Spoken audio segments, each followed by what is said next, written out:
Hi, I'm Mattias with Propellerhead Software and welcome to the second Reason sound design video.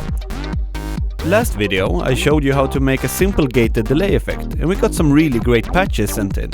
So before I move on to creating a punchy house bass, let's take a quick listen to one of our favorite submissions, the Real Echo Dial by Sylvester.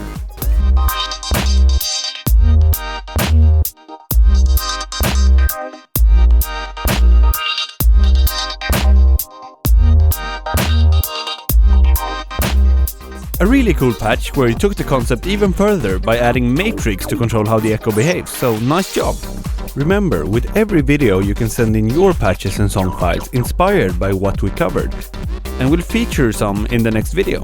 Just send us an email with your patch or song file at productspecialist@propellerheads.se. So in this Reason sound design video, I'm going to show you how to make a punchy house bass, based on the patch Harsh House Bass from the Factory Soundbank. And it sounds a little bit like this.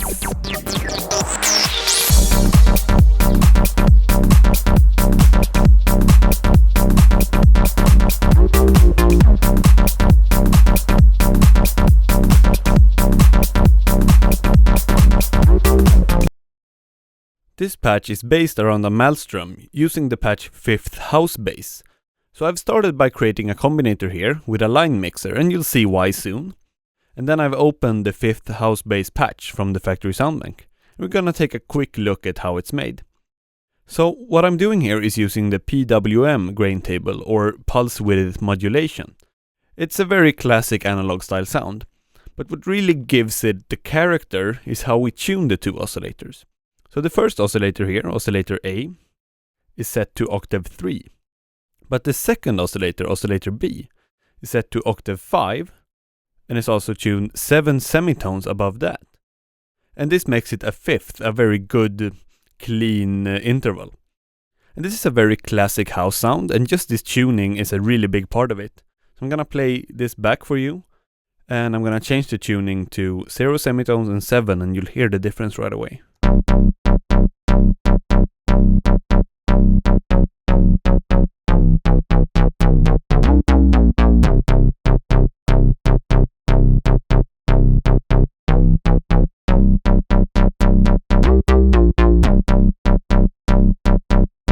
The other part of this sound is the filter. It's a simple low-pass filter, but it has a very snappy filter envelope.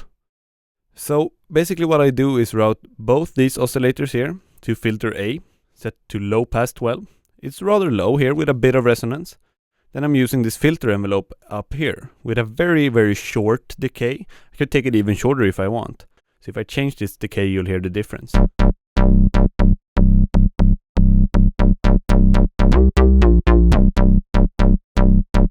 And it's really good to have this kind of snappy sound if you want it really punchy. This is pretty much the important parts of this sound. I've also added some slight modulation here of the index with the LFO, and also a bit of noise using Maelstrom's shaper here. But that's just kind of for added spice. You can see what I did by checking out the patch yourself, but it's nothing that's really important to the sound. What makes the Harsh House Bass combinator patch get that really punchy sound though, is the use of the Pulverizer. I could easily just put a Pulverizer on this Maelstrom and call it a day, but I want to have a bit more control over the sound, so I'm going to split the Maelstrom signal into a high band and a low band using the stereo imager. I'll then use 2 Pulverizers, one on each band, which will allow me to have a more precise control over the sound. So let's create a stereo imager here.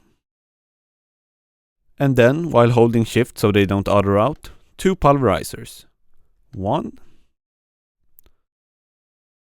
and 2. This is why I created the line mixer to begin with, because I will end up with 2 signals, one with a high band and one with a low band. Let's take the main output here from the stereo imager into the first Pulverizer, and then take that output back up to mixer channel 1. And then the separate output here, also notice it's labeled low band. Let's take this to the second Pulverizer and back up to mixer channel 2. Then let's flip back around, and on the front panel of the stereo imager, let's select solo high band. This means that the main output will now output only high band. And as you saw here, the separate output only low band. Now I can easily add some subtle squash and dirt to the low end, and some more extreme settings to the high end, so let's try that.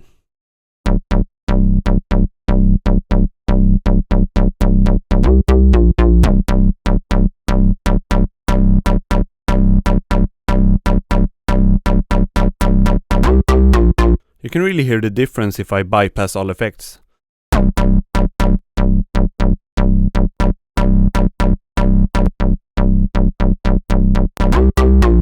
Finally, I want to add some space to the sound, so I'm going to create a reverb here with the line mixer. Let's just select an RV7000. What I want to do is add it just on the first channel here, the high end.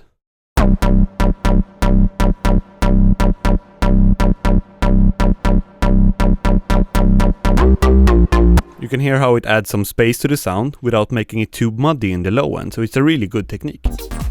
And there we have it. It's a really punchy house bass with some added twists with the space. And I'm very happy about how this turned out. If you want to check out the patch for yourself, just go into the Factory Soundbank and load up the harsh house bass combinator patch.